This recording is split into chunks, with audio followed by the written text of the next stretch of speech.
All right, guys, we are here. We are live.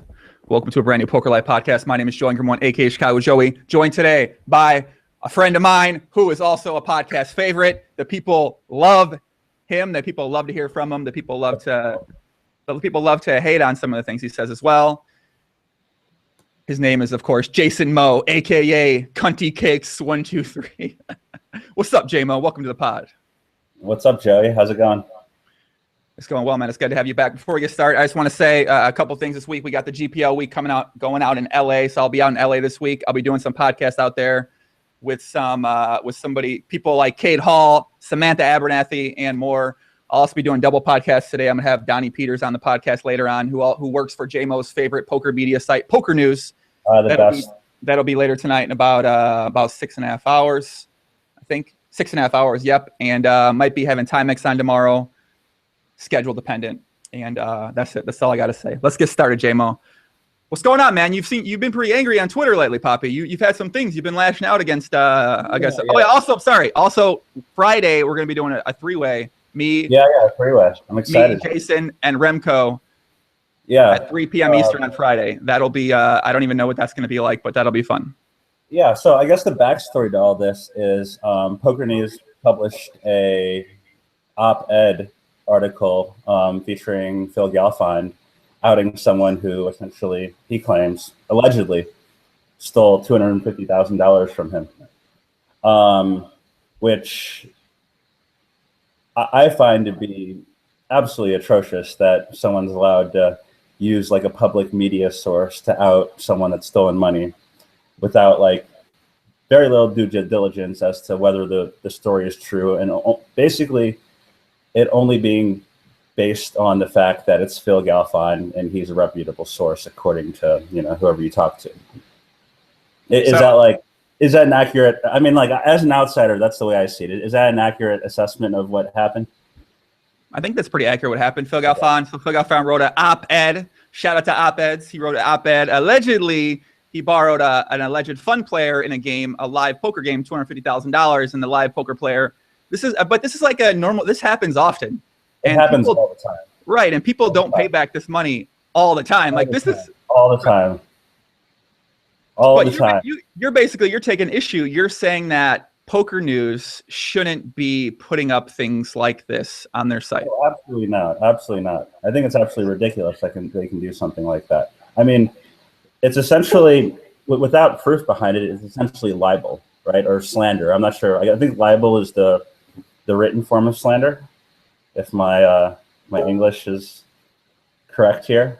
But basically, like, it's essentially a lie until, I mean, I guess we can talk about it. I actually wrote down a few things. This is the first time I've done any preparation for one of these podcasts. Usually shout out to you, by the way. But so we'll talk about this briefly today, but we're really going to get into it on Friday because obviously Remco, shout out to Remco. He's, he works for all different sites, does a lot of poker media, written and video content. Also friends with Remco as well. And I know he's gonna have, you guys can. I don't even know what y'all are like debating about, but you two get in the ring. You'll get in here on the pod, and you guys will talk. I'll moderate and make sure no one gets too crazy, and that's gonna be a good time. So I'm actually very excited about this. It should be fun. I'm excited for it too. I don't know, Jay. Remco's like, do you know much about Remco, Jason? Not really. I just see him at poker tournaments, like writing stuff down. But by the way, like so. Poker News' job essentially is to, like, they're just like a live hand history parser. Like they just go to live tournaments and they like write down hand histories for their live reporting. And they do like such a bad job at it. It's absolutely ridiculous. It's like, oh my God, it's so bad.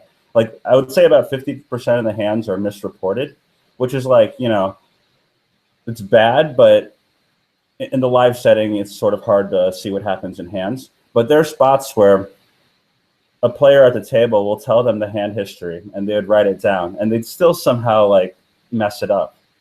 Like if I tell you a hand history and you write it down, you probably won't mess it up, right?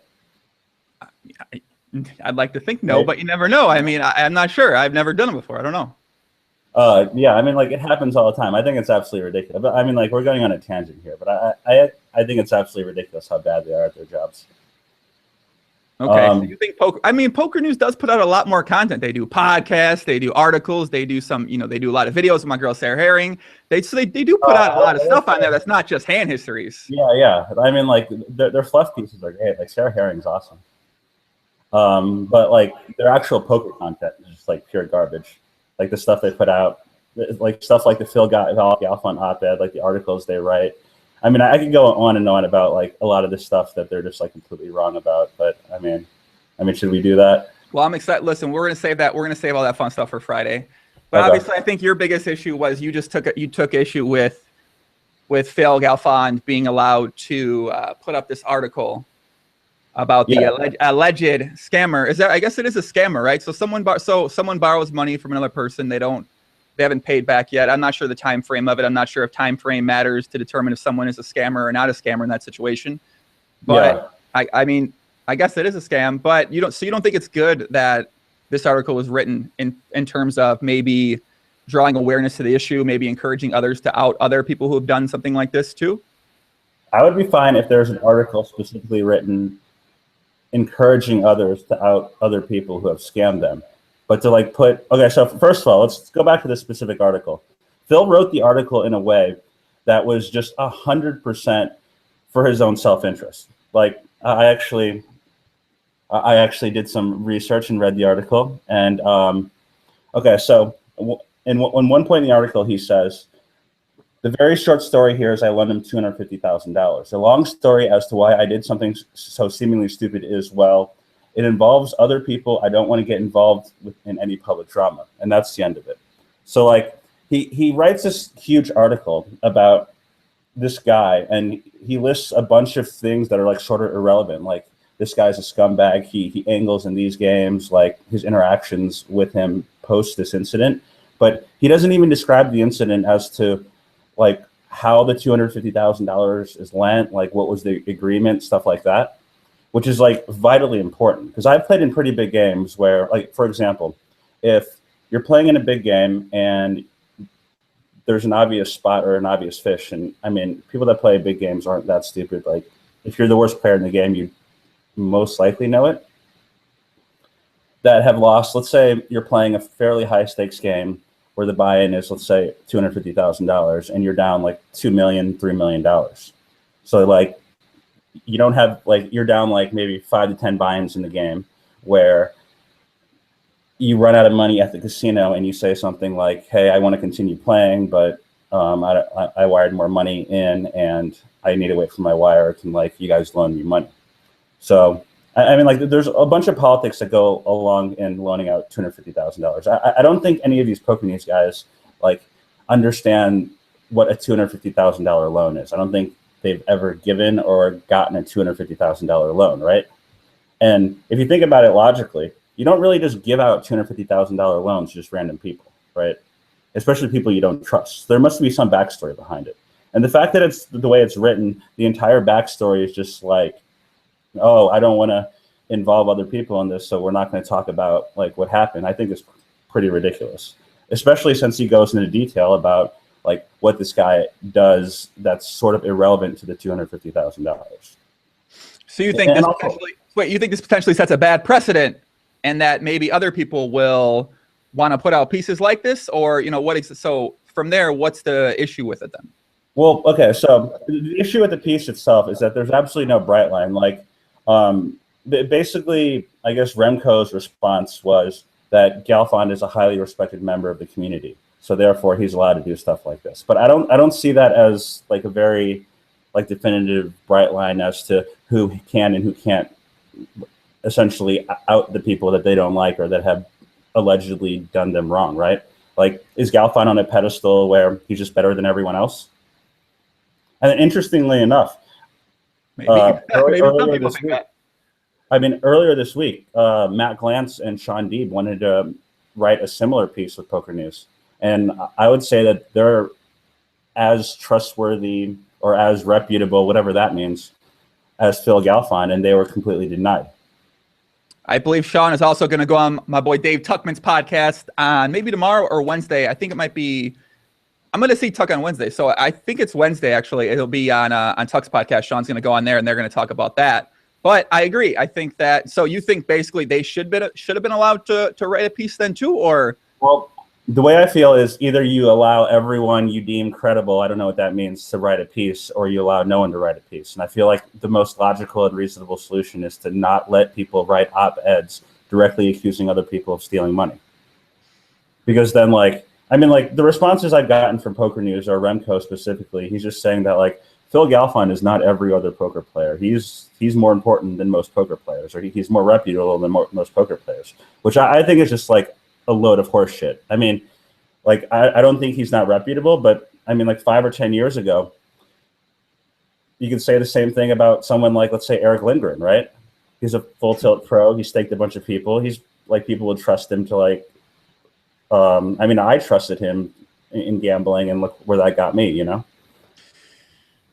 So you can't really, like, write these pieces and base them on the reputation of, like, primarily on reputation. Also, the other thing they said, okay, so I'm going to read some tweets since no one's here to, like, even argue with me. But the first response I got from Remco was, this is an op-ed, and someone being accused of scamming was contacted and declined to comment. I don't see an issue. How ridiculous is that? So if I'm accused of scamming and I decide to not comment, then there's no issue, and the publisher can just publish an article about me being a scammer. Like, why is this guy required to comment to this news source for any reason?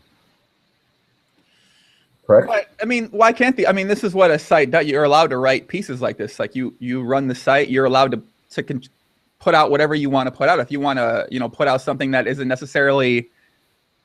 So you think it's like an illegal thing or something? Like, you don't have. I mean, why can't them as the site guys decide to put something like that out? If the guy pressed the issue, like, it could be like a libel suit. I mean, he probably won't, because he's probably guilty of everything that Phil Galfond says. I mean, I obviously trust Phil Galfond way, way, way more than I trust the other side. But that's, like, completely irrelevant. The point is that something like this, like, shouldn't be done. That, like, one side of sort of a argument within a financial transaction is published in, like, a news source for everyone to read. That seems like absolutely ridiculous. Also, an op-ed, I think it stands for, like, opposite editorial, and what it means is it's like the opinion of someone outside the or not employed by the news source, which I'm surprised, like, Poker News even knows what an op-ed is. I don't think anyone that works for Poker News actually, like, has a degree in journalism or anything. I mean, you can double check that, but that's what an op-ed is. An op-ed is generally like an opinion piece given by someone from the outside, not related to, like, the editorial staff or any of the writers. And you don't really see op-eds, like, say, in the New York Times, where someone's just like, I mean, they're usually based on opinion, but they're not like, this guy stole money from me, this guy's a scumbag, like, we should out this guy as a scumbag, right? So what's the difference between, if you were to out a scammer right here, if someone was to out a scammer on someone else's podcast in poker, or if someone decided that they wanted to put it out there on 2+2, or if someone decided they wanted to put it out in Poker News? So you think Poker News should not be allowed, but everything else it should be? Because, like, 2+2, or say your own personal blog or your own personal Twitter, is not a news source, right? It's not, like, linked to anything. Well, like, and obviously my opinion of Poker News is very low, but, like, there's some people within the poker community who consider Poker News an actual news source, right? I mean, they have news in their name, even though, like, they're essentially like an affiliate site that makes money from poker sites. Therefore, like, all their content is, like, fairly biased. I mean, going forward to more tweets that were said, if you're so filled with stories that need to be outed, do something about it, write an article or reach out. I 100% agree that others' actions should be outed as well, and people should be held accountable for their actions. This is pretty funny, and I thought of 3 examples where people reached out to Poker News about sort of illegal or immoral or whatever you want to call it behavior from sort of high-level poker pros, and they were just completely denied. The first example I already gave was Sean Deeb and Matt Glantz saying, okay, if Galfond's allowed to do this, we have a story. We're fairly reputable in the poker community. Like, I would say, I don't know Matt Glantz that well, although I've had some interaction with him, but I trust him. And Sean Deeb, like, I've known for a decent while, and I would say he's one of the most trustworthy people in poker. Which sort of goes back to my argument about, like, their claim that because it's Galfond and not someone else is completely ridiculous, and like it shouldn't be a metric just because your name is Phil Galfond. And I have nothing against Phil Galfond. Phil Galfond's like I don't really know him that well, but like it could be anyone. But just saying like it's X person, therefore we can write pieces like this that allow him to like share his opinion, but his opinion is actually just like directly accusing someone of theft or whatever. I don't think that's right. So the other example I want to bring up is our buddy Brian Hastings, who had a small incident earlier this year in the summer, and I don't know if I should actually just even be saying this, but I know for a fact because one of the former Poker News employees reached out to me and told me and showed me like a few things. But what happened is a few reputable poker players went to Poker News and said, we have evidence that Brian Hastings is multi-counting on the Noel Hayes account. And that's essentially, I would say multi-counting and playing high stakes and playing people for a lot of money where you're not who you say you are is sort of the equivalent in poker of theft, right? Like you're swindling people out of their money. And they provided a decent amount of evidence, including like Skype logs of him just saying, yeah, this is me playing on the account, of like firsthand accounts and stuff like that. And Poker News decided not to touch that issue at all. And in fact, what they did was that they had like an interview with him and his girlfriend to like, just assume that he's still a reputable part of the poker community. And honestly, the site gets to make these decisions. Like what other people think. I mean, they're the ones that run the site. They can decide what they want to publish. Like they don't necessarily have like a motto to uphold. Like they have to uphold the fair and justice and all that stuff like that in poker. Like they can do what the fuck they kind of want to do. You know what I mean? Of course.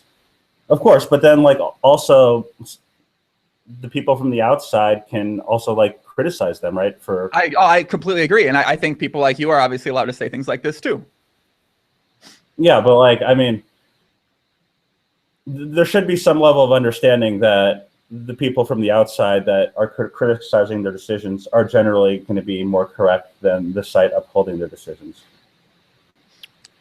What do you think about, I heard there was discussion that Phil... I mean, let's go back to that point. Okay, so you're saying that Poker News can do whatever they want with because it's their site and they can just report whatever they want, correct? Correct. Just like on your podcast, like you and I, we can talk about whatever we want, right? Right. Okay, so if that's the case, or if that's the case with say like any news source, well, let's go back to the example of say the New York Times, right? The New York Times can obviously publish anything they want, but if they start publishing like super biased or super ridiculous pieces, then they're going to get some public backlash, right? Like people aren't going to take their site or their publications credibly anymore. Like for example, if they wrote an article about how or like the presidential election and how like one candidate was superiorly better to another, or started like actively supporting one candidate. I mean, this is sort of like an inane comparison, but the point is like at the point where a news source becomes biased to one side or extremely biased to like a certain point of view, then it loses all credibility as a news source. So, I mean, they can do whatever they want, but the fact is that like anyone intelligent from the outside can see that like they should have absolutely no credibility as a news source. Right? Well, a lot of maybe not maybe, yeah, I mean, maybe a lot of people consuming Poker News content might not be necessarily, they might think that's news source, so they might trust them as a news source. Yeah, and I take huge issue with that because like most people aren't as informed about stuff like this as say me or you, right? Like if you're a casual poker player and you're reading this stuff, then right, you might assume that this is like an actual news source, or in reality it isn't. It's like an affiliate site that puts some like shitty content together, gets paid by a few sites to promote their sites or to promote their tournaments. So it's not like their opinions are filtered. Another example I want to give is a few years ago, I was playing the $250,000 Aussie Millions tournament. I think it was 2014. And I think it was my first time I've played a buy-in that big. And I was at the final table of the tournament. And what happened was the tournament staff made like a huge mistake. I forgot exactly what they did, but it was something about like the number of players being paid. And that's a huge bubble. I think it was like a $500,000 bubble, right? Mm-hmm. So we asked the tournament staff like how many players were being paid. And they said a certain number, and then they went back and changed it to or someone overruled the guy and changed it to another number, and then me and someone else. Okay, so I think the final table, I remember Doug Polk being there, Scott Seaver was there, I'm pretty sure Ike Haxton was there, and they can all attest to this story. We asked for like the printout of the tournament payout structure, which every tournament staff should have on file at any point. And they were like, okay, we'll go print it out. And we continue playing. And we play for like half an hour, and the guy's not back. And we're like, what's going on? Like, we're close to the bubble, and we're still unsure of like how many people are going to get paid out in this tournament, right?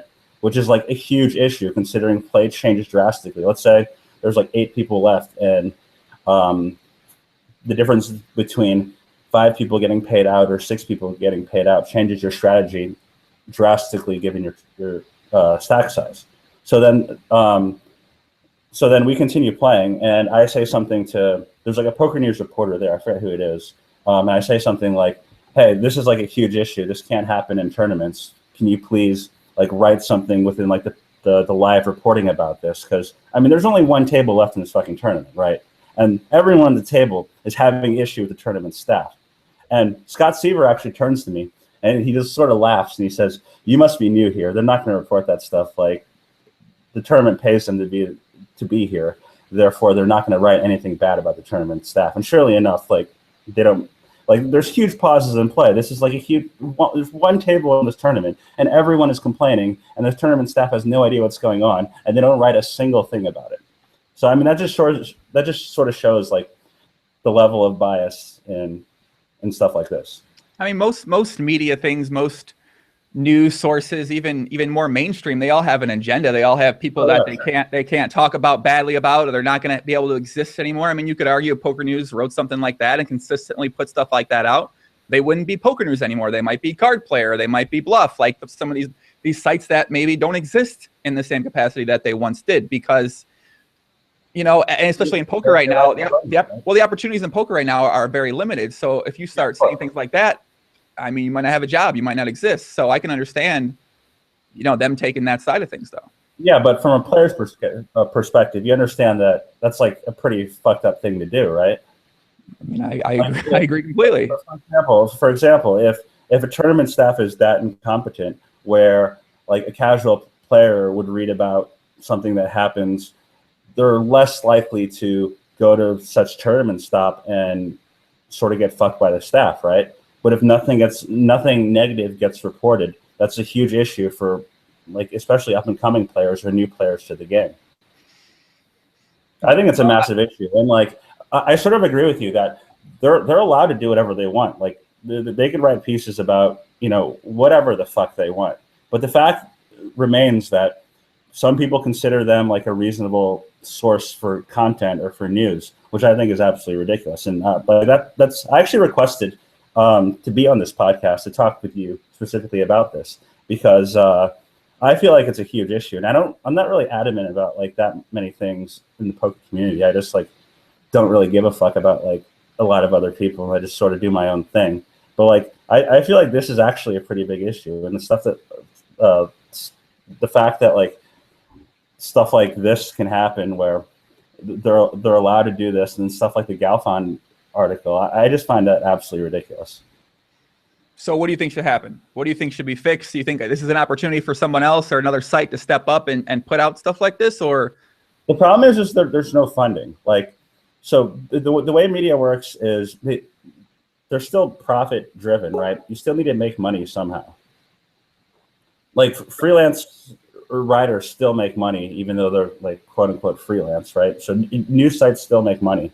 So for there to be an alternative news site, they needed to monetize it in some way. And the only way to monetize it within the poker world or the poker community is to get poker sites essentially to pay them, or as an affiliate, or for like banner ads, or whatever.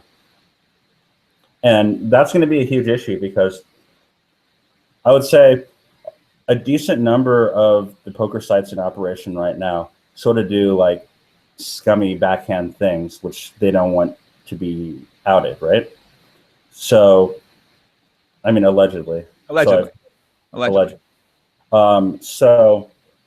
that sort of handcuffs most sites into what they can and can't talk about, right? Because let's go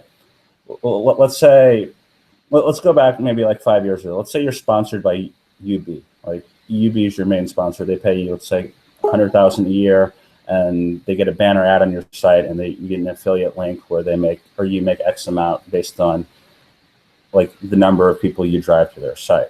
Suddenly this UB scandal comes out, where it's found out that UB is stealing players' funds, but not only that, there's like super users on the site. As a site operator, you're probably not going to want to report that, right? Because that hurts you directly. Like you lose out on your main source of income. I mean, I guess in that situation, it's like, what do you consider like your ethics or your morals about reporting? Or if you're a reporting site, and then where do you value that compared to amount of money? And, that's like obviously a personal decision that you make in the moment. Yeah, of course.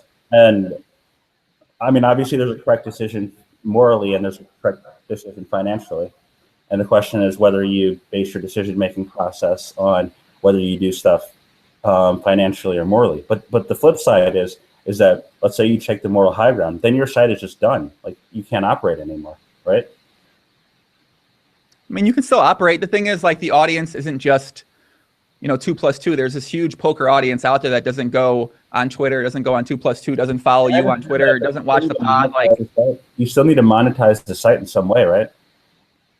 I mean, sure. I guess. I mean, you don't necessarily have to. Like, I don't monetize the podcast. Like, there's ways to do but media type stuff without monetizing shit. Sure, but like you're just like chilling in your room with a microphone, just like that's completely different than like what these poker news sites are. I mean, like we're just hanging out, essentially talking, and there are people. J-Mo, you could argue I may have put out more actual poker news type material, like in terms of news, in the past year than most poker news sites. I 100% agree with that. Absolutely, you put out very good content, by the way. I'm a huge fan of the podcast. Because we have you on the fair. It's one of your podcast favorites, kid. We pay you to say things like that, J-Mo. Come on. Yeah, I get paid the big bucks here. Don't tell anyone, but Joey's paid me the big bucks to be here. But I mean, he's also making millions on the podcast. Don't let him fool you. But I'm saying it's still possible to report on these things and to put out news without necessarily having it only be for financial, incentive. Like what you do is motivated by that. Of course. But like, it's very difficult for major sites like that to operate and not be influenced on stuff. I mean, like, we're sort of getting on a tangent here, because like what I really wanted to talk about was specifically the Galfond thing. Mm-hmm. And I mean, like, going back to that article, which like I touched on briefly, but okay, so I don't know how much I want to like go into detail about like everything that happens in the high stakes world. Fuck Jamie, let's go in detail. Let's go into detail a little bit about it. Come on. Okay, so I don't do that much business with Galfond, but I do. Like, I have friends who are friends with Galfond, but basically I know a decent amount of stuff that happens in the high stakes world, and I would say that the guy that Phil Galfond accused of stealing money isn't the only guy that owes Phil Galfond a large amount of money, nor is it not the only guy that Phil Galfond knows within the high stakes poker community that probably needs to be outed by his metric of like who is and who isn't a scammer. You understand what I'm saying? This is what I was going to ask you about 20 minutes ago, but I agree. So what do you think he should? So you think if he outs this person, he should out everybody? Yeah, I mean, isn't that what he's saying? He writes an article targeting one person, which he wants to out as an example for everyone to out all the people that have scammed whoever, right? But in the meantime, he's not outing the people that he knows in addition to this guy that are like known thieves. Right. So you think if you're going to out one person that you should out everybody you know? Well, I mean, going back to what I was saying earlier, it's obvious that this piece was done to perpetuate his personal agenda, because he probably thinks that his ability to get repaid by this guy is going to be greater post this article being released than pre the article being released. But for some other people, it might actually be a detriment, where if you publicly accuse someone of stealing this amount of money from you, you're way less likely to get paid back. So for those people, he's not outing.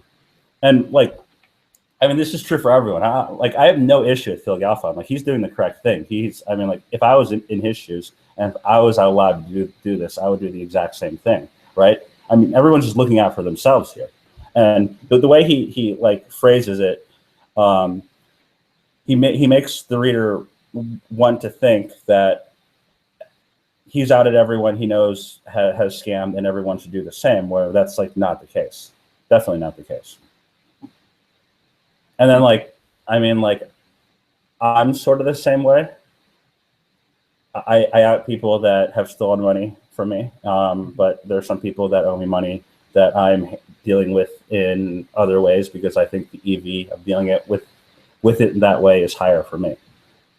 Well, I have seen one positive thing come out of this, which was a man, goes by name Shaq, True Shaq, this kid from Canada. So there's a big thread about this in NBG. And there was a Facebook post made in a group, a Canadian poker group, that said, he read the Phil Galfond article and he's like, all right, I decided to out this guy Shaq, who owes him money. And then this guy literally owes 200 people money. This is one of the maybe most people scammer in poker. You could argue. I have some insider information. I feel like he's going to get got, though. It'll be fun.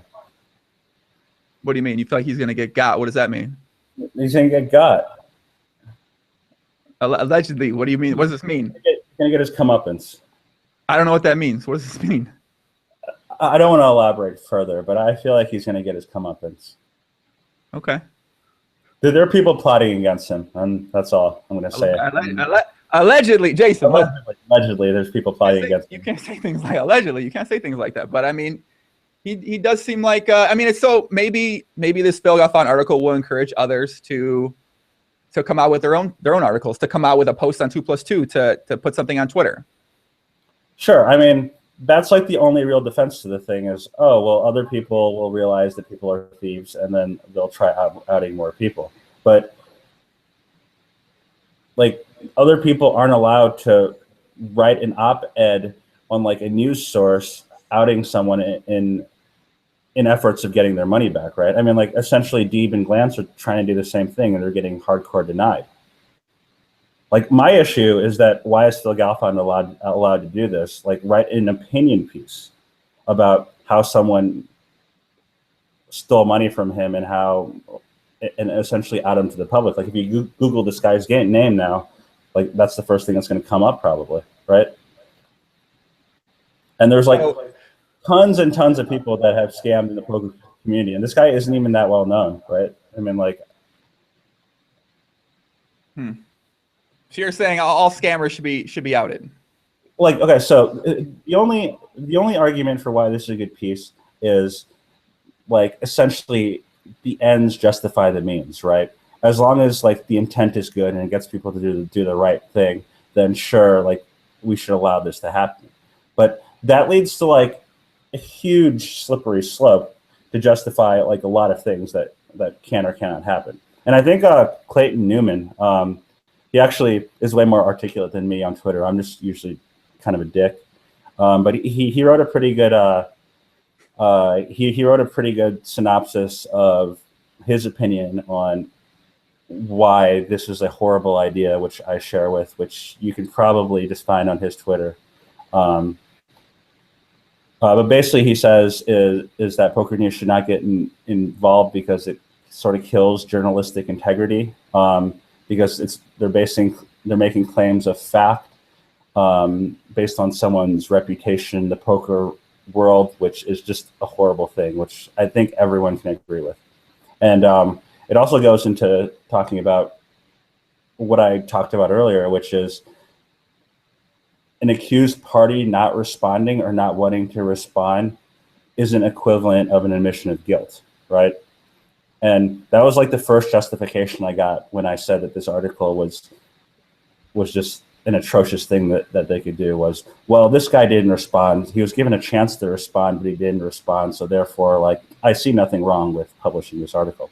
And I think that's a horrible, horrible standard. Just because you're accused of something doesn't mean you need to defend yourself to the public, unless you're brought into the court of law, obviously. And then even in the court of law, you can, like, plead the amendment. Think about it in poker. Anytime anything gets posted on 2+2, people, if the guy doesn't come, if the guy is like traveling in Europe and their internet's out for 10 days, like that guy's, I mean, you have to defend yourself in this situation. Yeah, you have to defend yourself. But the thing is like, there's a huge difference between a forum and then a news source, right?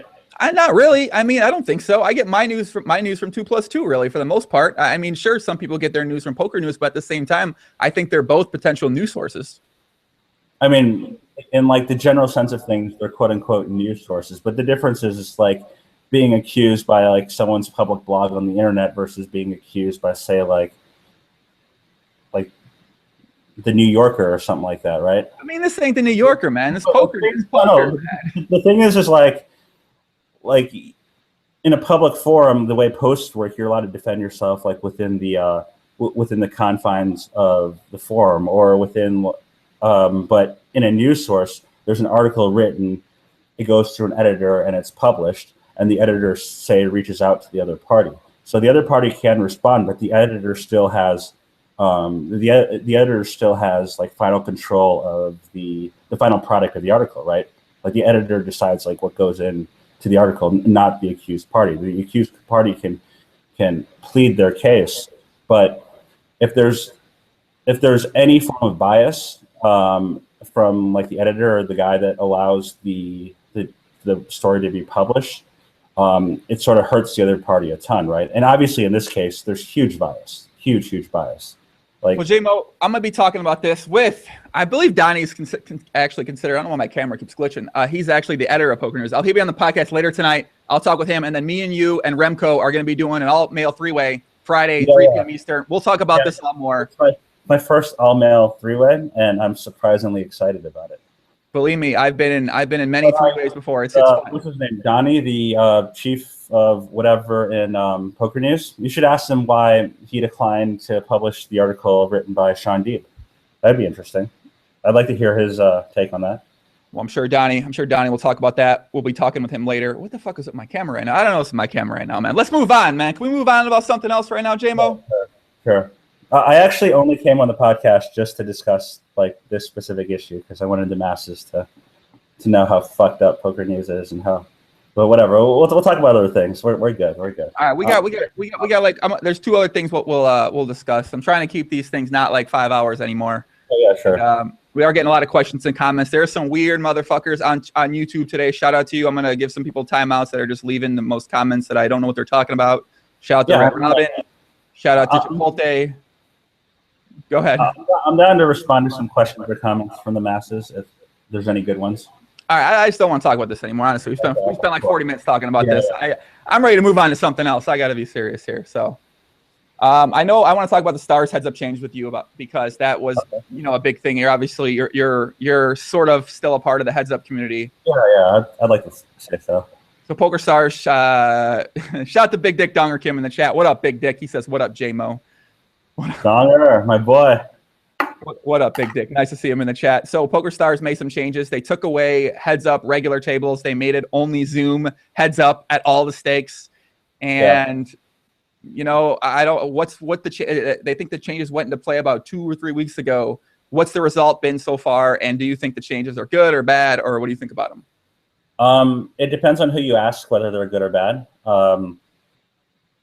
I'm still indifferent right now. Okay, so like I guess we could talk about the good things and the bad things.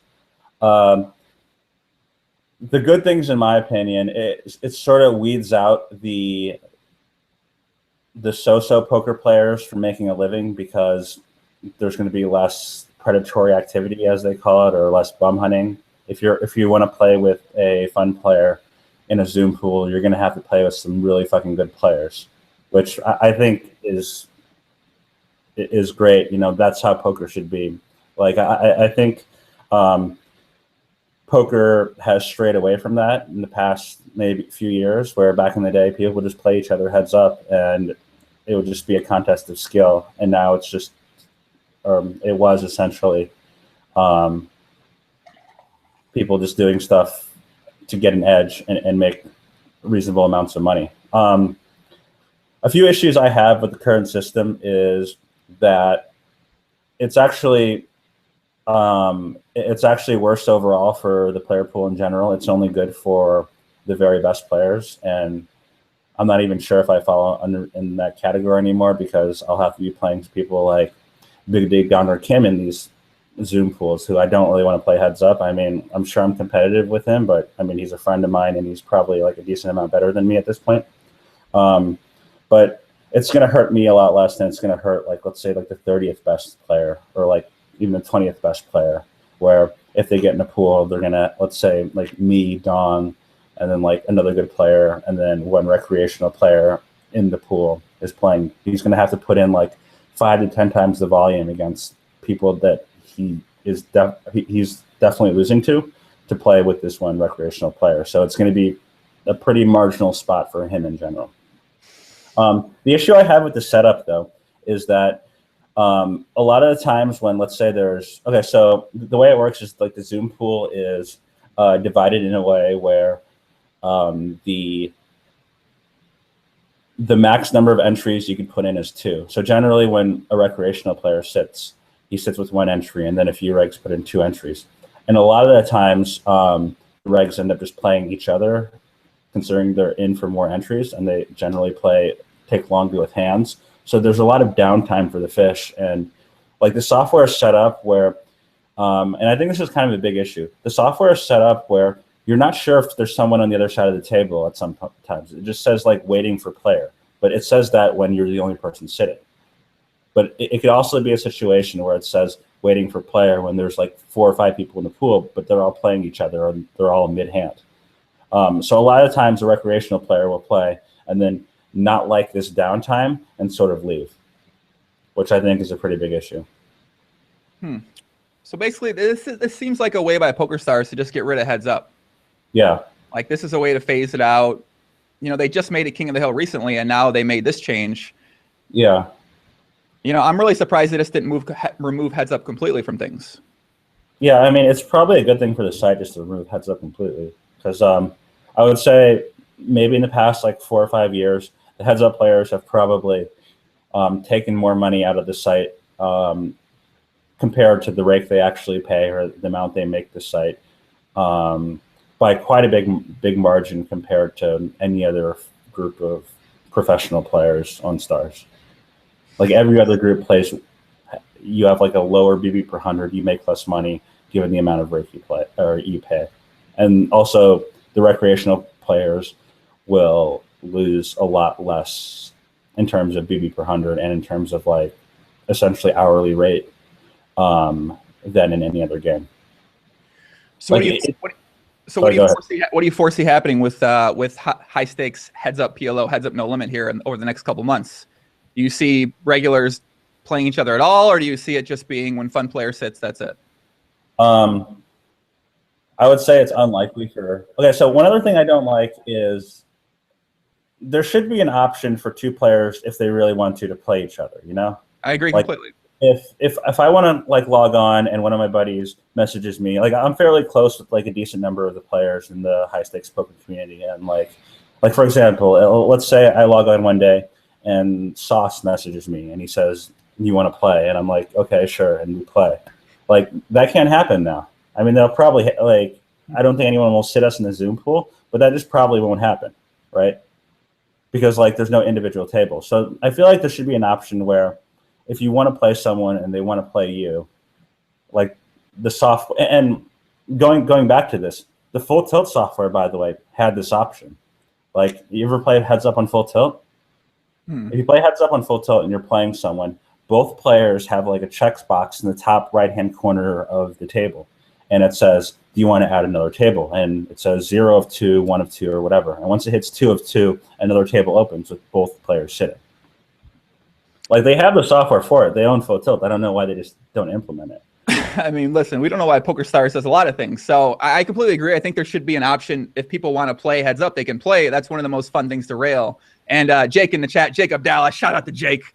What's up, Jake? I saw Jason Less in the chat earlier. Shout out to Jason Less, Jay Less. He says, shout out to Pokerstars home games. So home games, I believe you can still play a certain person on there. Yeah, you can. But I'm not sure how big you can play. But yeah, you can play home games. But it's also like more fun to play where people can like for the fans, right? I mean, like, that's what high stakes heads up's about. A lot of people want to rail. That's like the most fun matches to watch. And now, yeah, I mean, like, if WCG Riders playing Sauce at like 5,100, but they're playing a home game and no one can see, what's the point? Like, that's horrible for the site, right? To promote the site, I don't know.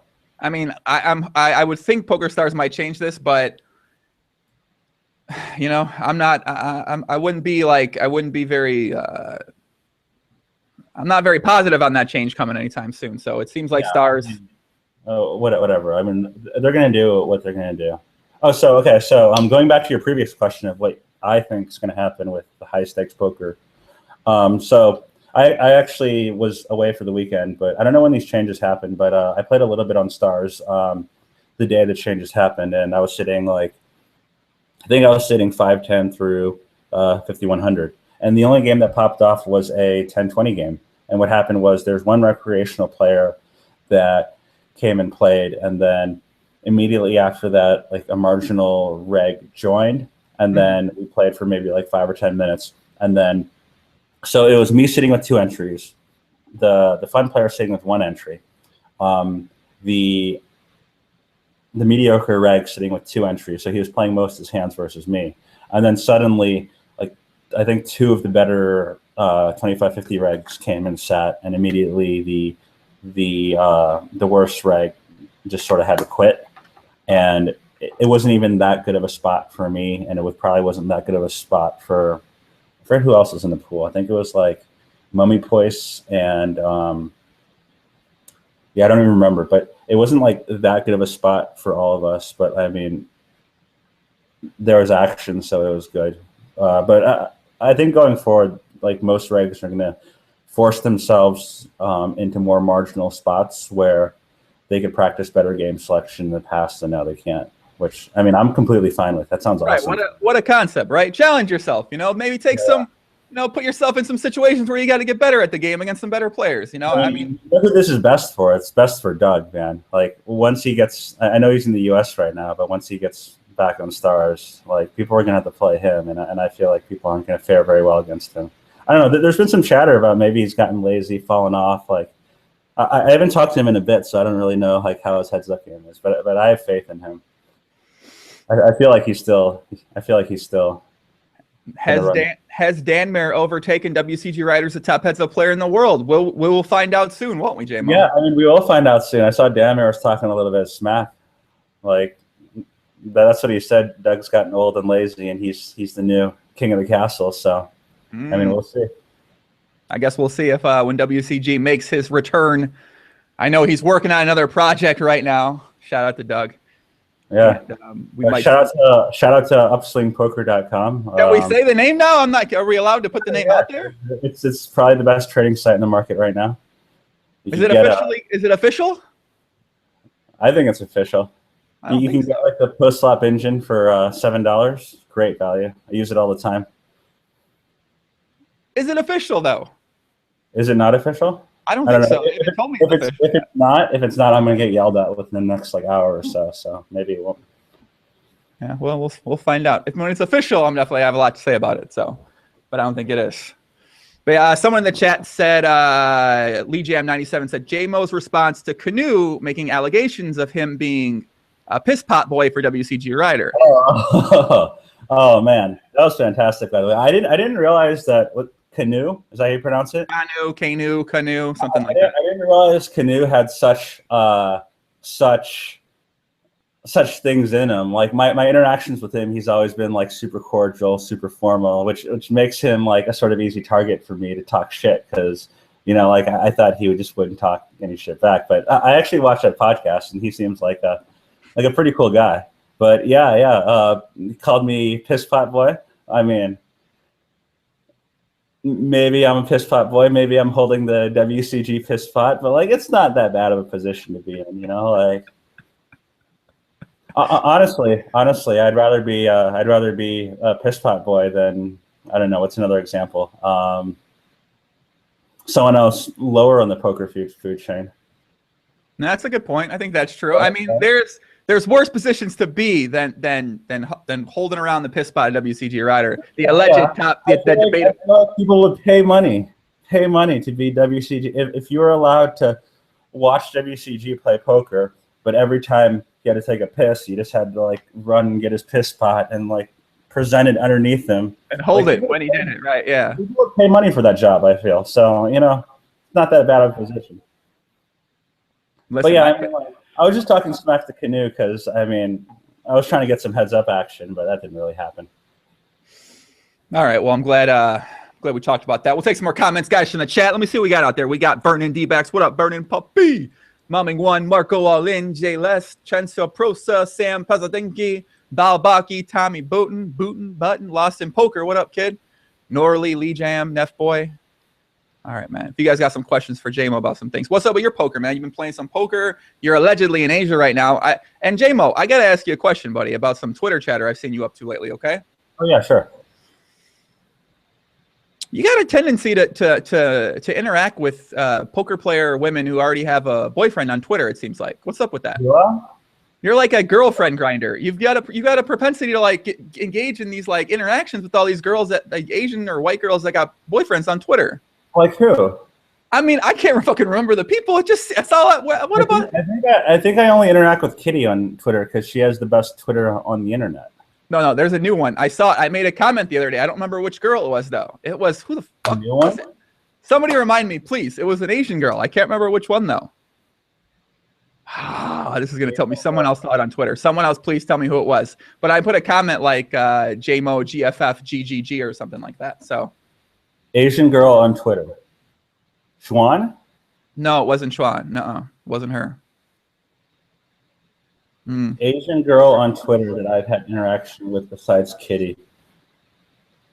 Yashi Zhu? Yashi. Chinese Pokerstars pro? Maybe. I don't know. I've never heard of her. Who is she? What's her name? Shout out to her. No, I don't. I'm going to go check right now because I really wanted to find this out. What's the girl's name? Yashi Zhu? Yashi Zhu. I think she's awesome. Shout out to her, man. I gotta look her. I'm not familiar with the Chinese poker scene. The Chinese poker community. I'm not necessarily in sponsored pro. Hold on, I'm gonna go find this because I don't think it's a poker player. She's a what? She's a pretty good poker player. I believe you. Let me find this girl. I'm going back on my Twitter. I gotta search this because I have to. Yeah, yes, Elke's girlfriend. Yes, Jenny. No, that's who it was. Correct. No, yes. Oh, she plays Hearthstone. Right, but I mean, I don't ever see you interact. Okay. So what happened was, she was streaming Hearthstone, and I think she's actually really good at Hearthstone. Like she's legend. I don't know if you know what that means. She's a legend or a legend? Legend. It's like a ranking. It means you're essentially, or she made. Okay, so the way the ladder works in Hearthstone is. It goes from like 25 to 1, and then past 1, you're just legend and you get a number. And the legend, it like resets every month, but it equates to top, I think 0.25% of the entire pool, which can be a lot depending on what region you're in. So it's probably like You understand what that means, right? Like you're like the very best. Listen, buddy, bro, she's really good at the game. It's a quarter of one per, yeah, and I think Elke is also really good as well. But I just saw that. I mean, I don't think I've ever met her. I think I met her once in real life, which she plays Hearthstone fairly well, and she streams a lot. And I'm sort of like a recreational Hearthstone player. Like I would say, probably the highest I've made it on the ladder is like 4 or something like that, which is I think like maybe top 5% or top 4%. I don't play like that much, but I don't know. I'm not that good. So I saw she was streaming Hearthstone on Twitch, and I just like hit her up, and I was actually gonna cheat and like watch her stream to see her whole cards and play and see if I can beat her, but she probably would still have an edge on me. JMO, listen, man, 2016, it's about time we get you a Asian gaming girlfriend, Poppy. Yeah, seriously. Can we make this happen, please? I've been doing my best. All right. Well, I'm gonna get into the work. We're gonna make this happen, man. Gaming girlfriend would be great. Guys on Twitch, on YouTube, give me some questions for you guys. Let me know what you guys want to know from JMO here. Eric. Shout out to Elke, by the way. Huge Elke fan. He's one of the best StarCraft 1 players ever, and being white, that's like a huge accomplishment. And a few months ago, I was looking for, he's like pretty close with like the Blizzard community and whatever. And a few months ago, I was looking for a beta key for one of their new games they came out with, and he just gave me one for free. And I thought that was awesome. Like, I don't even know him that well, but that was very nice of him. So shout out to Jenny and Elke for being awesome. They are pretty awesome, man. Did you read about the Elke Hearthstone controversy that happened the other day? Yeah, I did read about that. You got to explain the controversy to people they don't know about. So what happened was Elke was watching a streamer playing Hearthstone that he was playing against while he was streaming, and in his glasses, I guess you could see the reflection. And apparently, the Hearthstone community took a big offense to this because you're not supposed to do that. Yeah, actually, I mean, like, okay, so what happened was he was playing in a Hearthstone tournament, and I think he was streaming it live, and there was commentators on the other stream. But essentially, to relate to poker, when Hearthstone is streamed, essentially you're allowed to see both players' hole cards when they play, and there's commentators and stuff like that. But it's on delay. So let's say it's like 5 or 10 minute delay. So what happened was, and each game probably lasts between like 4 to 20 minutes. Rarely lasts more than 20 minutes. So like your whole cards change and stuff like that. So it's hard to get that big of an advantage, but you can still get an advantage by like it's called stream sniping, I think, to look at other people's streams. And what happened was Elke's got like the ball and Elke glasses on that he wears all the time, no matter what. Even if it's like pitch black inside, he'll have the Elke glasses on. But he was wearing those, and on the reflection on his glasses, you could see the stream from exactly like that. You could see the stream going on, so it was clear that he was looking at the other person's stream. But he just responded by saying that, I mean, it was a tournament, but he thought it was sort of standard, and he's obviously, I mean, I think he's sponsored for Hearthstone now, but he wasn't really aware of the rules and the way he's more of a poker player, right?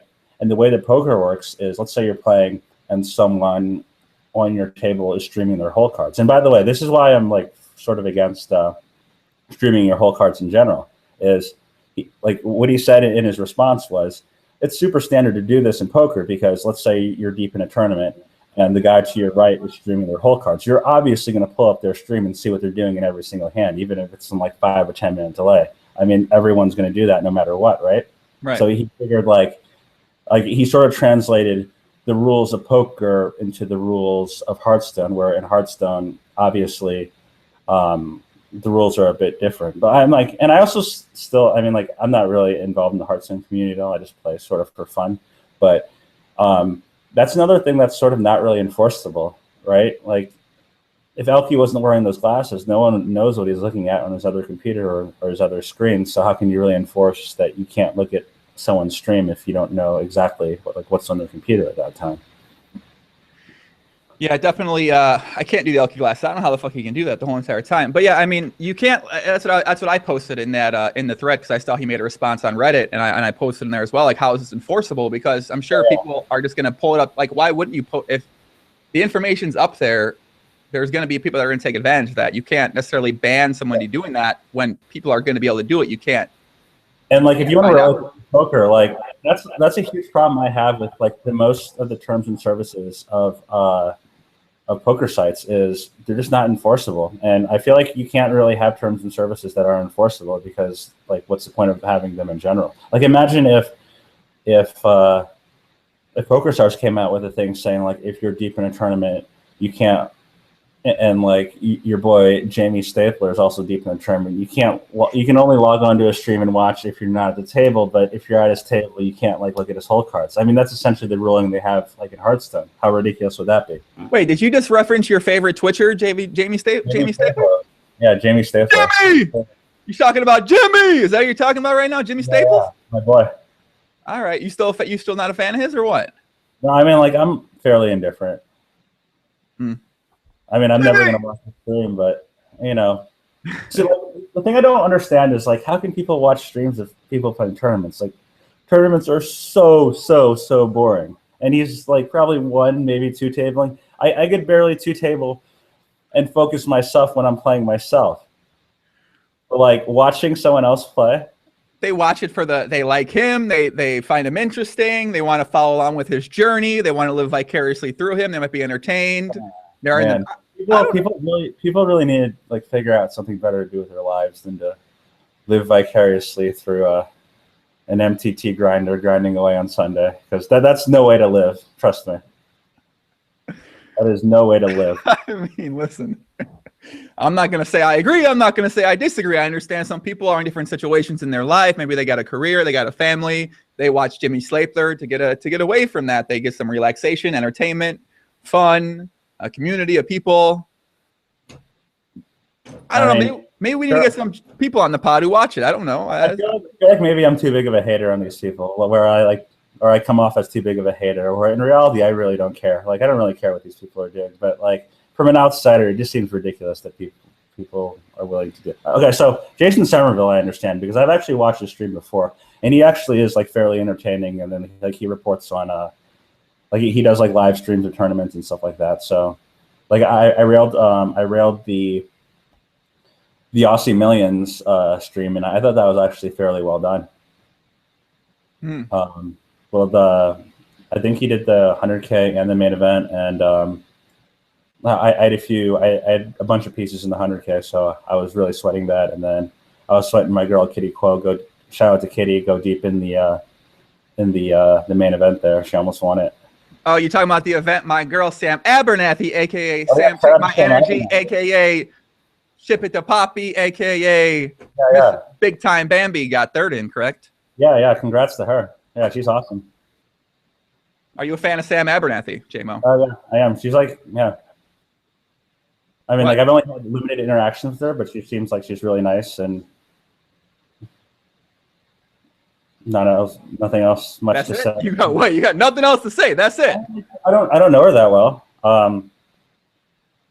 She actually, I was like posting backpacks I wanted to buy on Twitter, like hitting up my girl Kitty because she's the resident backpack expert, and she actually messaged me like giving me some recommendations, which I actually already had the backpack she recommended me, which is pretty awesome. But shout out to MCM, by the way. They make the best backpacks.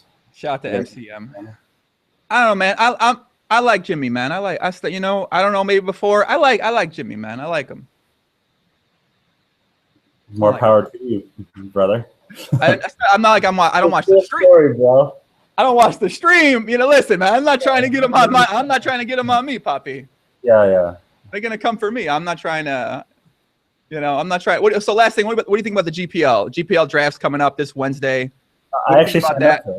I don't think I'm gonna get drafted, but I mean, I'm down to dunk around in it.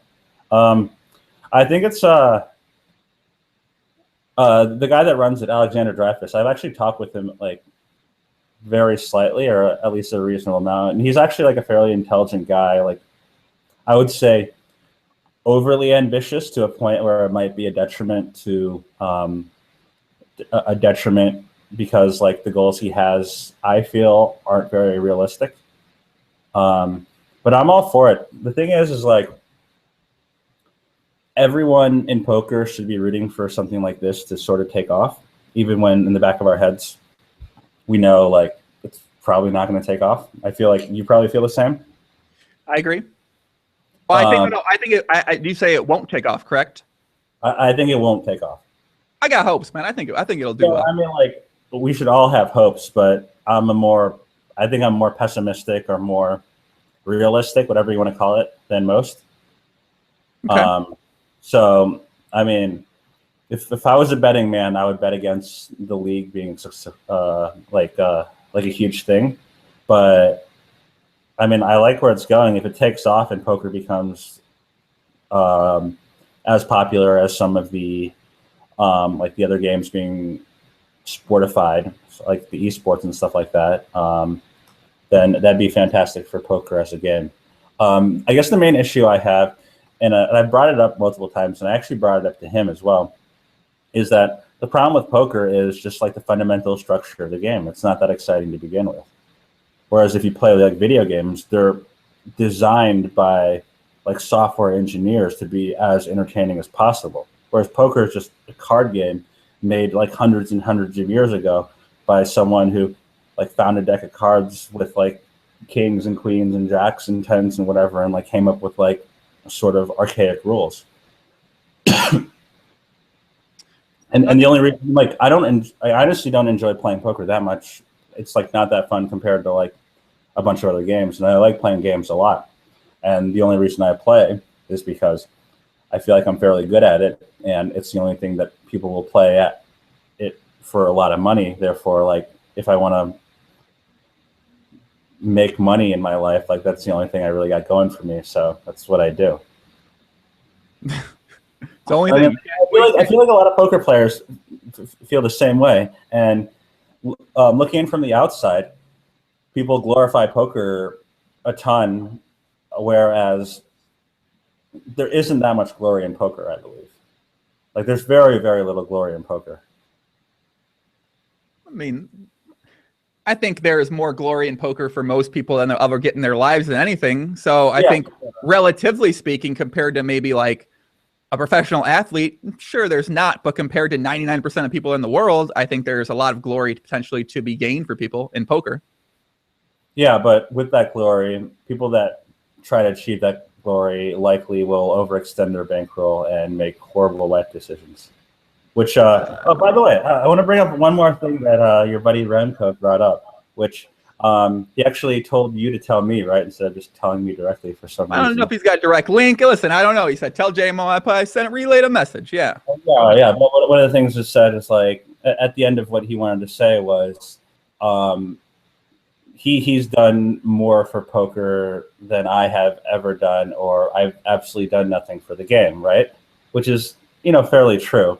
But the problem I have is I don't see the appeal of promoting poker as a game besides my personal self-interest, right?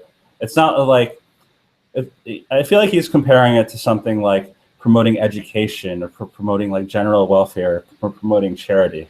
Like him doing a lot for poker, like what does that even mean? Like why is poker in general for the world, even for people within the poker community, a good thing?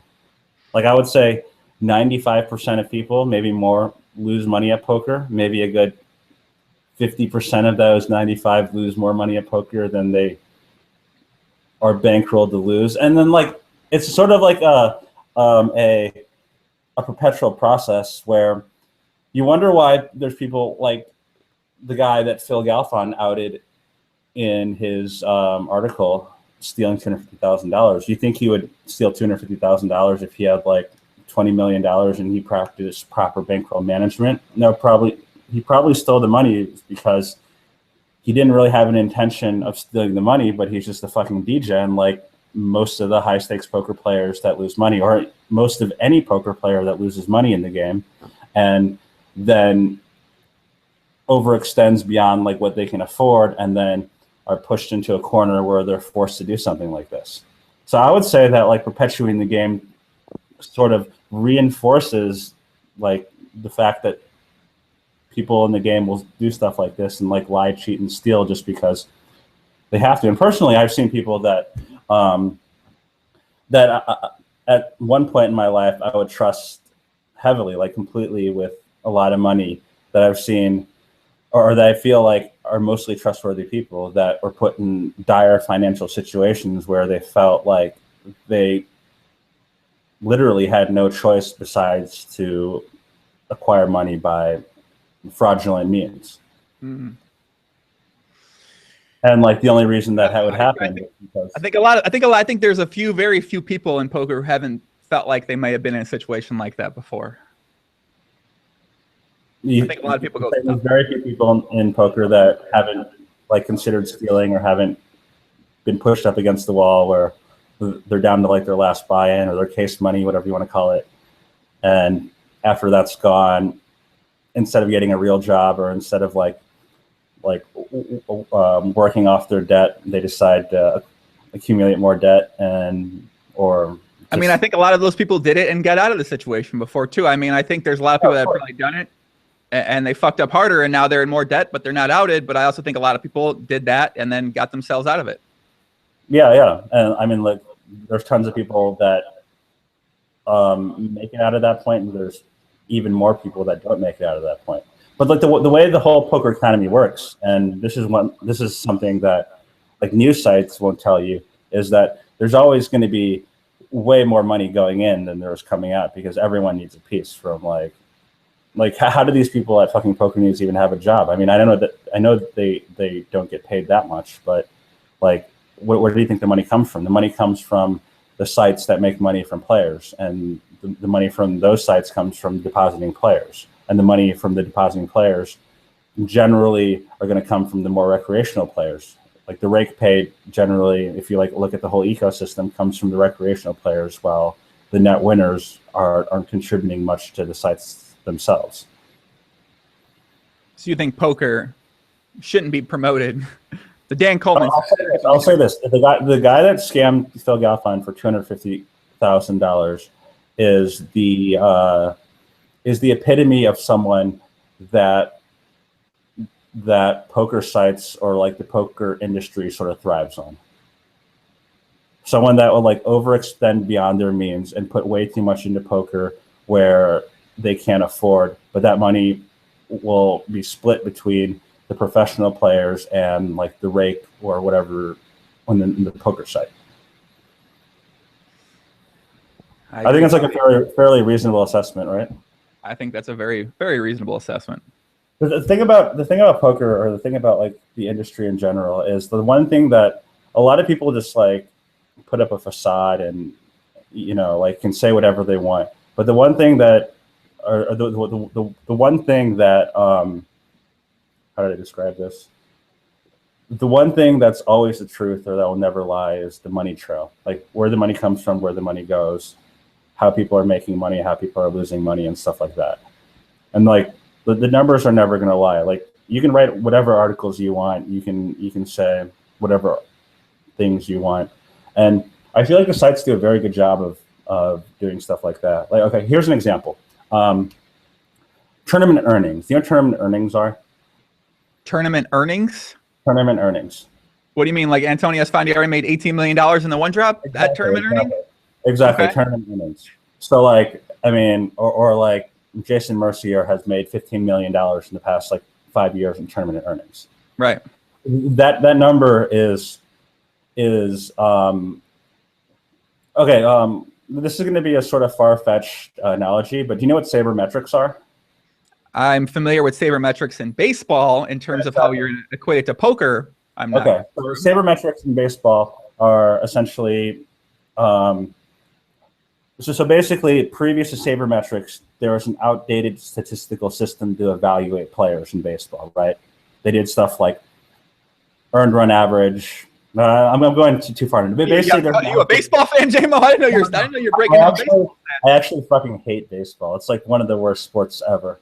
But I just know this for some reason. But sabermetrics is just like a new way to evaluate players. I guess we watched the movie Moneyball or whatever, but I feel like the same thing is going on in the poker world, where people will equate tournament earnings the same way they would equate an outdated, archaic statistic in, say, some sports, where they see someone with like $15 million in tournament earnings, $10 million in tournament earnings, and they determine that player to be a better player than, say, someone with like $2 million in tournament earnings because the number is bigger. Like, look how successful this person is. He has like X number in tournament earnings. And I think that's like the most nonsensical stat to ever look at. And I think it was Alexander Dreyfus. He made a comment recently about how, he made a post like, look at all these people that signed up for the GPL. We have over like $350 million in tournament earnings. Like, look how good these guys are.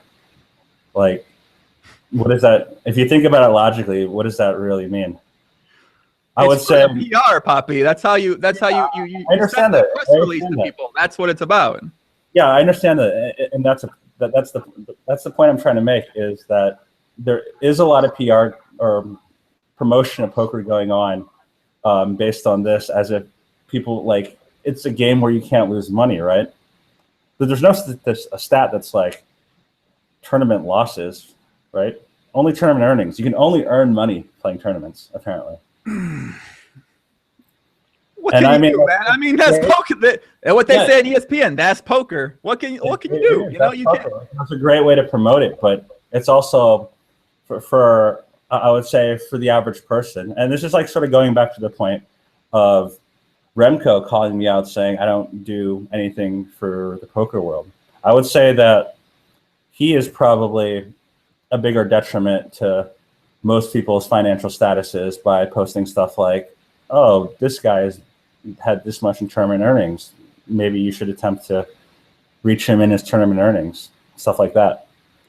I mean, this is sort of a far-fetched example, but... Right, but like, don't you think anything you talk about, like if I talk about I did ecstasy and I had a great time, isn't that like a detriment to things if I'm talking about that and promoting something in a pot like that? Like, I mean, I feel like any genre, anything you do, I mean, if you say, oh, you can be a professional NBA player and you dedicate your life to being an NBA player and you have nothing left at 24 years old, like I feel like you can put that to any sort of thing. Like anything could be, if you pursue it or you do it and you fail at it, well, that could put you in a fucked up situation in your life. It's just degrees of fucked up situations you'll be in your life. No, but it's those examples aren't exactly congruent, because what I'm talking about is the way it's promoted in terms of like ability as a player or success as a player linked with a number of how much they cashed for. Like I could give you examples of people with tens of millions of dollars of tournament earnings, and you probably could too. But that's the only way to do it. I mean, that's the way it's been done. I mean, that's not the only way. You could potentially take out buy-ins and stuff and buy-ins and put it off, but yeah, I mean, like it's going to be impossible for them to actually determine.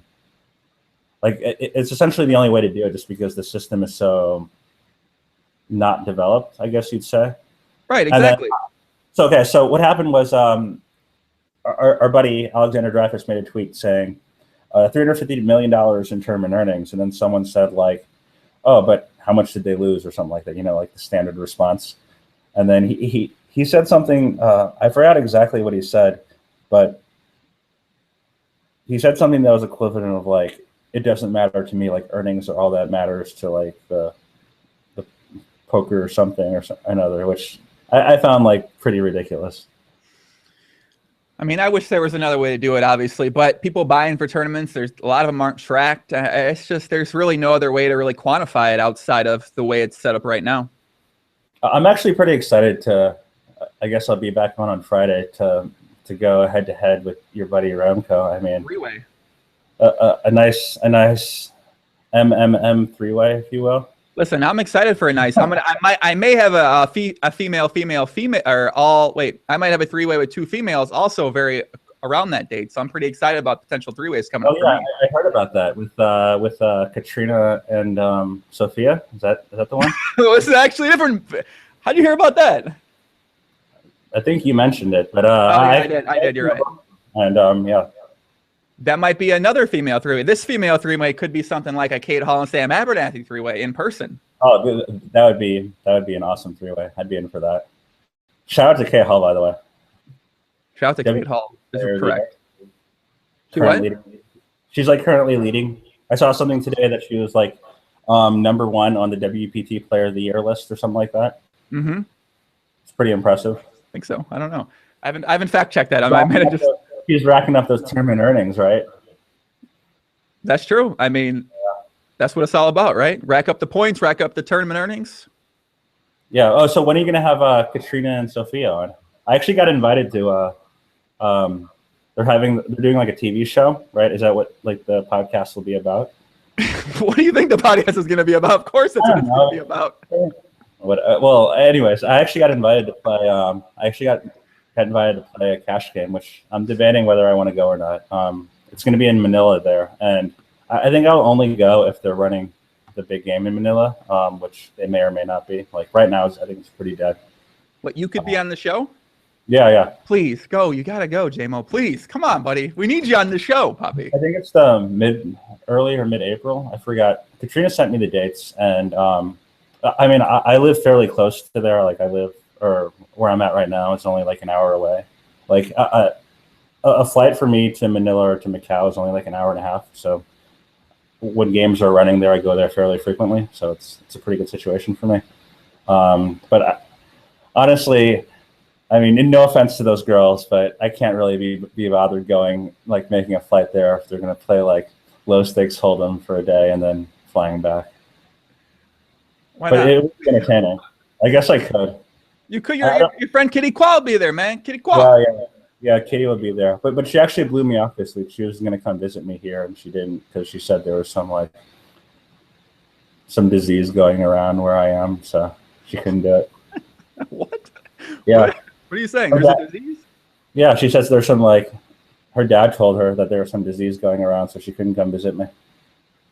I think she just made that up. I think she just didn't want to see me. Damn, man. Feels bad, man. Big time. You got big time a little bit. Big time. I get big time a lot these days. By who? Who else has been big timing you lately? I'm trying to think. So someone earlier. Oh man, I'm not going to be able to remember this. Someone big timed me earlier, and I took offense to it, but like I forgot what it was. If I remember, I'll tell you the story. Let me think about this big time. I've been big time lately. Phil Hellmuth, obviously, that's burnt in my mind forever. Phil Hellmuth, big time. Fuck Phil Hellmuth, man. Fuck that guy. Which going back to my issue at Poker News, that guy, he made millions and millions of dollars off me and people like me, where he promoted a site where he was like, hey, come, everyone play, it'll be good. Which in multiple ways, not only just one way, but multiple ways, in the worst way, stole money from all the players and essentially paid him with stolen money, which he returned absolutely none of. Right. And also, by the way, iOvation, the company that was responsible for the Super Weekend scandal, I saw that, behind Ultimate Bet, are somehow allowed to operate in Nevada again. You explain.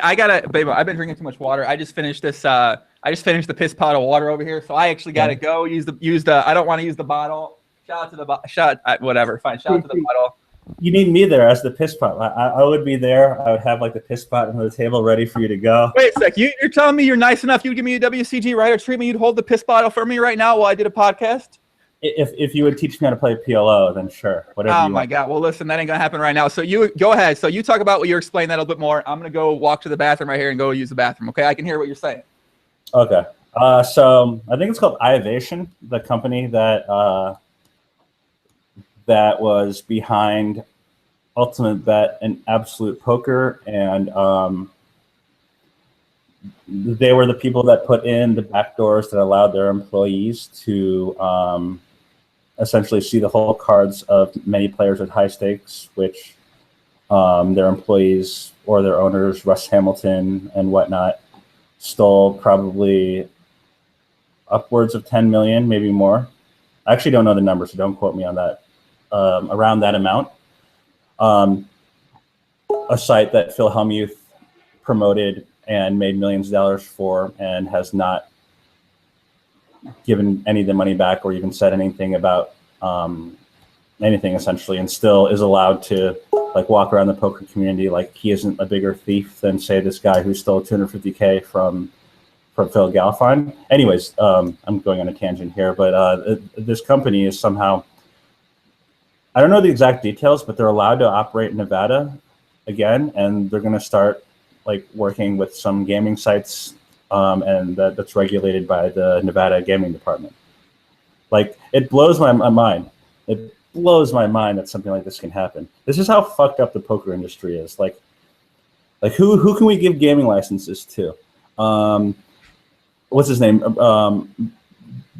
Brian Micron, the guy who's just running Seals with Clubs, a Bitcoin site that's never stolen from anyone from his house in Nevada because he didn't have a license. They like raid his house and arrest him in front of his kids. But a site that has stolen millions and millions from players is allowed to turn around like their entire staff and their company and operate again under like a different moniker and essentially get off scot-free. And there's more examples of this, like Lock Poker. The people from Lock Poker, I'm pretty sure they're still operating like another site. There's a whole thread about it, and I don't know. Everything's just like sort of fucked up. Like, if poker was like more real life, like shit like this wouldn't really happen.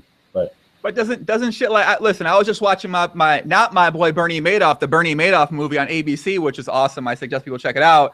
Like, this type of stuff happens in all these different industries. Oh yeah. I mean, corruption everywhere. Right. Like, it's not just unique to poker. I mean, this type of thing's happening everywhere on even bigger scales than it happens in poker. Yeah, but at least like in the real world, you get like a perspective from the media about it, you know? Like, it actually gets like reported. And I don't want to like really dig at poker news anymore. I feel like I've really driven in the hammer about how shitty they are. But like, they should really just have like a front page article about like, man, this company should not be allowed to operate. Like, that should be the op-ed that should be written. Iovation. Tell you what, J-Mo, tell you what, if you want some news materials in poker discussed, you let me know. I'll make sure they get discussed in writing, Poppy. We'll get the word out there for them, kid. Honestly, you're like my only outlet. Like, but like the problem is I don't really care that much about like everyone else, man. I'm super self-centered and selfish. I only care for really my own personal gain. So I'm just like educating the masses at this point, just because like this specific issue pissed me off. And I actually messaged you and said like I wanted to come on the podcast just to discuss this, the whole Phil Galfine outing this $250K scam, and then it's digressed sort of to this.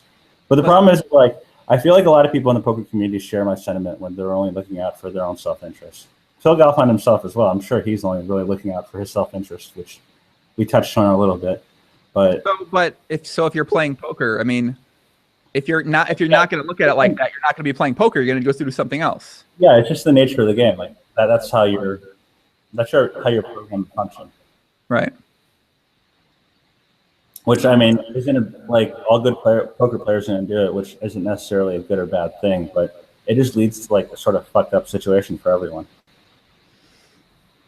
What can you do, man? I mean, why are you still in poker then? Why don't you get out of poker? Why don't you get out of the poker world and get out of the poker everything? Because they pay me too much money. Like, I get paid way too much money for doing too little. That like, what else am I really going to do? I mean, if I quit poker, which I think eventually I will. What about a businessman, J-Mo? What about you can open up a cuddle shop in Asia where people go to cuddle for money with Asian women? That market is completely saturated, by the way. There are so many cuddle shops. You can get your ears cleaned. You can have them dressed up as whatever. You never gotten your ears cleaned? What the fuck are you talking about right now? All right, if you ever go to Macau, it's a recommendation for everyone to go to Macau. If you ever go to one of the spas, I know they're kind of degen, but if you're not into the degenerate stuff, just go and get your ears cleaned. Okay. You don't know what I'm talking about, but I'm just going to tell you to do it. Just go there. If you're ever in Macau, or if you're ever in like an Asian country with like a sauna or something like that, just go to a sauna, chill with the Asian dudes smoking and spitting on the floor. and then get your ears cleaned. It feels amazing. You ever been one of those showers in Vegas where you go, the Chinese showers where you go there and they shower you off, they wipe your ass, they wipe you all over, and then they give you the happy ending, send you on the way? You ever been to one of those? In Vegas? No. Oh, you gotta check those out. I've heard about these places. I've never been. Maybe hoping someone like you may have been there before. No, I've not been to. I don't think I've been to any of the Vegas degenerate spots except for. No, I've been to a few. I'm sure you have, Poppin. I'm sure you have. Who the fuck is messaging you? Is that your Gmail or something over there? Yeah. I don't know. I'm a busy guy. I'm an important guy. You gotta tell your girlfriend, leave you alone, man. Tell your girl you're podcasting, Poppy. I did. Tell your pod. What's in the works for you, kid? Next few months, what do you got planned? Anything? Gonna be in Manila and/or Macau at some point, playing some live games, and then I'm probably gonna go to Vancouver. I have a trip planned for Japan, which is going to be awesome. I'm like so excited for that. At the end of April, and then I think in May I'm going to go to Vancouver and start playing more online poker and play Scoop and stuff like that. And then I'll be in Vegas for the World Series. Well, speaking of which, well, one more thing your boy Remco said to me, which was like absolutely ridiculous, was he invited me to his podcast. Okay, so first, how the fuck does this guy even have a podcast? Like, I've never heard of okay, so anyways, he invited me to his podcast, but I have to do it live at EPT Monte Carlo, which I'm not going to because fuck EPT. Last time I was there, they stole money from me and told me to fuck off, and fuck Lee Jones, give him a big fuck you. But anyways, I told him I wouldn't be there. Fuck you, Lee Jones. Anyways, he says something like, he says something like, "Oh, the fact that you say no to me is funny. Like, are you afraid to do it live?" And I'm like, okay, so, and like, I feel like he's getting me shit for like talking a lot of shit online. But the thing is, like, I'm always at these live stops, and people give me shit for like being an internet warrior or whatever you want to call it. But no one ever says anything. Like, no one confronts me about anything. Like, I'm around all the time. People are like generally nice to me. I don't get it. So you're saying people should step up to you if they got an issue with you in person? Yeah, I mean, like, I'm not hard to find.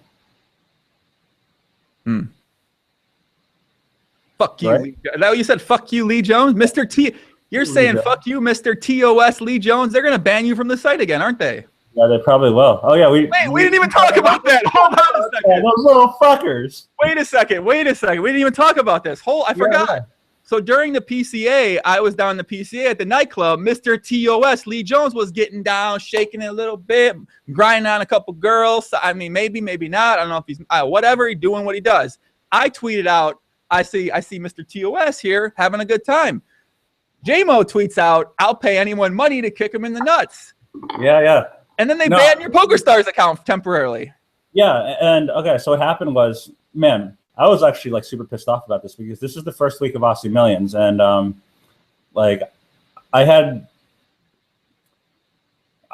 like a very, very large sum of money on Pokerstars, where not all of it was my money, and not all of it was for me, meaning like I was sort of, I don't want to get into too many details, but I was sort of in charge of buying people into, or buying pieces and buying people into some of the high rollers. And there's some big tournaments there. There's a 100K Australian and a 250K Australian. And I get to Australia and it's like, "Oh, your Stars account is locked." And I'm like, fuck, what the fuck is going on? Like, I didn't do anything. So I email support and they're like, "Okay, we're looking into the matter." I tweeted at Star support. They actually asked me my screen. Did you see that? They like asked me my screen name. They're like, "Sure, we'll look into this. Can you tell me your screen name?" Whereas in reality, like, they knew it was up. So anyways, it took them 3 days. Security from Pokerstars. Apparently they don't have enough issues going on with their site, or they have too many issues. But it took them 3 full days of me asking them why my account was locked. And they basically said every time, "Oh, this is an ongoing investigation. We're continuing an ongoing investigation." But anyways, after 3 days, they're like, "Oh, did you make this tweet?" It's like, what, an 80-character tweet that took them 3 days to investigate. So Nicholas Burnett on YouTube said, "Oh God, this story again. This is a new story, by the way. This is not at all. We've never discussed this on the pod. This is a very new story. This happened like a month ago, right? A little over a month ago. Now, JMO, I've learned one thing in my life dealing with PokerStars. You fuck with Mr. TOS Lee Jones, you gonna get the hammer dropped on you, son. But how ridiculous is that? That Lee Jones has the ability to like. Okay, so let's make something clear. It's not like, I mean, maybe this is true, but it's not like PokerStar security is browsing Twitter, like finding people like violating TOS and shutting down their accounts, right? Right, that's probably true. Maybe. How do I know? I don't know what the fuck PokerStar security is doing. Like, I feel like they have like massive issues on their hands that they should be dealing with besides like what I'm tweeting on the internet. But apparently, like, that's on their radar. But what I feel like happened was Lee Jones probably fucking hates me because I talk so much shit to him, and I actually don't want to talk too much shit right now because the risk of getting my Stars account shut again. But listen, yeah, you're not saying, JMO, you're not saying someone go out there and physically hurt Lee Jones, right? Yeah, that's not what you're saying. Of course not. But like, obviously, when I said that to you, I obviously didn't imply, like, you and I know that I wasn't like actually being serious, right? Like, listen, I knew you're being serious, but there's some people out there, they I was going to pass you the money under the table. Don't tell anyone, but yeah. But yeah, like, obviously he like saw it and then like called up PokerStars security and was like, how can we fuck with this guy? I have an idea. Let's shut his account down for 3 days to like show him what was up. I mean, like, that's the only logical explanation I can think of besides like the guy working PokerStars security is just like browsing Twitter, like checking for security threats and oh no, it wasn't PokerStars security. It was the Game Integrity Division. The Game Integrity Division. Mm. Those are the people that shut down my account and sent me that email. Mm. So, you know, like other issues happening, you know, multi-accounting, botting, stuff like that. It's not even really on their radar. But what Carrie Cakes is tweeting on the internet, that's apparently a 3-day investigation followed by like a few emails and like a stern warning. So it's a fucked up place. It's a fucked up time to be a professional poker player. They pick and choose, Poppy. They get that. Just like Poker News, they're allowed to pick and choose, man. Pick and choose their battles. Sometimes maybe they want to shut down certain accounts that might be breaking terms of service by maybe playing from a country like a USA, a Portugal, a France, and Italy, something like that, play on the .com. And then there's some sites that they know are maybe breaking terms of service that they might choose not to shut down for a number of reasons. Yeah, so it's a pick and choose battle on their end, I think. Yeah. And some sites shut down certain players that may or may not be non-fun players for playing on VPNs or playing outside the terms of services. Right. And then use a double standard for players that are fun players that might violate the terms of services, you know? So pick it. I think that's your, if you own the site, if that's your site, you can do what you want to do. Do whatever the fuck you want. Like Lee Jones he doesn't own PokerStars, right? He just works for them. But he can apparently do whatever the fuck he wants. He seems like he can to me. I gotta be honest. I think he can do what he wants. I mean, he's do whatever the fuck he wants. Like the incident that happened with me, like ridiculous. Like how I made like a joking tweet and he somehow confiscated like a few $100,000 from me for like 3 days for no reason. Like, who has that much power? I mean, he also publicly called you a liar on the 2+2 PokerCast. Oh, yeah, I mean, like, we already went over that stuff, but like, yeah, he called me a liar and then since rescinded it, but he like rescinded it in a way where no one, like, he publicly called me a liar and then like buried in a 2+2 thread said that he was the actual liar. But you know, no one's ever gonna read that. But the truth, the people know what's up. The people know that I'm spewing the truth, and Lee Jones is a fucking liar. I don't know, man. Lee Jones been around poker world for a long time. He seems like he's like a legend in poker, right? For his first work he's done on the other side of things. I don't know. I think he's an asshole. Complete fucking asshole. It's kind of a subjective thing. A lot of people think you're an asshole too. So yeah, that's. But you say you're a nice guy, so maybe Lee Jones will say he's a nice guy too. I mean, in general, I'm a nice guy. I'm a pretty big asshole to people I don't like, though. So. All right, man. Shout out to Lee Jones, man. Much love, Lee Jones. See you soon. I'll see you soon, Poppy Lee. Can't Fuck wait. you, Jones. Come on, man. Be nice. He's gonna ban your account again. You don't learn, man. They try giving you a. Yeah, you're right. I should be on my best. Man, be nice to the guy, man. Come on. Shout out to TT Steve McLaughlin out there. What's up, Steve? Shout out to Steve. Steve's awesome. He's out there. He's out. He texted me. He's sick in bed right now. Oh, get better, Steve. Steve's awesome. I love Steve. Get better, Steve, for sure. Nicholas says theoretically pros will log more hours. All right. I agree, Nick. I agree. Theoretically, pros will log more hours on a site than a fun player, which in turn will leave more exposure for the VPN to break or have issues. Maybe. Wait, what? I guess. Okay. I'm with you on that, puppy. Rob Straight says, what's with the upswing poker, by the way? JMO, got anything to do with that site? Since JMO mentioned earlier. What site? Sorry? Upswing Poker. You got anything to do with that site? We got Ryan Feed in the chat right now, maybe. I actually have nothing to do with that site other than it's run by my two best friends in the world. So I'm just there in support of my boys. I don't know if the site's official yet or not. Ryan, can I talk about the site real quick here at the end here? I'm not sure if we can. I think you can. I mean, I don't see why you can't. The site is up and running. There's articles on the site. There's actually fairly good articles. They're a little bit. They're a little bit. How would I describe them? Geared to the fun players. They're like easy. There's like diagrams and bold text and fun pictures and stuff like that. But there's actually fairly good content there. JMO, do you know whose podcasts are also featured on the front page of that site? The Joe Ingram One, aka Chicago Joey podcast. Exactly, man. Exactly. Yeah, my favorite podcast coupled with my favorite training site. How can I complain? Ryan said it'll be about a week away. I'm excited to see what's going to happen with the site. It's more of I guess we're going to have one of them on. I'm going to actually. You should have Ryan on talk about it. I've already recorded something with Doug about this, so we're waiting. Yeah. It's just waiting to come out about it, and that'll explain it. Cool. So yeah, we got anything else we want to talk about, JMO? Like I said, I actually only wanted to come on and talk about the douchebags at Poker News and how they're like incredibly out of line in all points. But I mean, we'll meet up on Friday. Cool. Your boy will be there. We'll have a nice roundtable discussion about sort of the issues I talked about today. But other than that, that's all I really got to. All right, guys. So we're going to be back tonight with Donnie Peters, who is, I think he's the editor of Poker News, which is JMO's least favorite poker site, apparently. That's going to be. You should also ask him if he actually has a degree in journalism. I'm curious if anyone at Poker News, a news site, has any educational background in journalism. Because from the way I see it, absolutely not. I'll ask him. Tomorrow, maybe have a time mix on.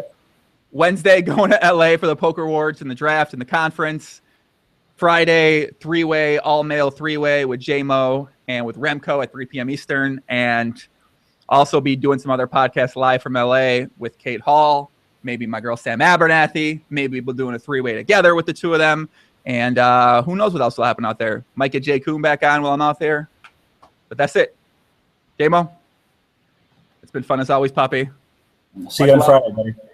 See you soon, kid. Guys in the chat, much love. Thanks for tuning in. Thanks for all the comments, questions on YouTube, on Twitch. I'm out of here. Peace out. Much love. Adios, guys.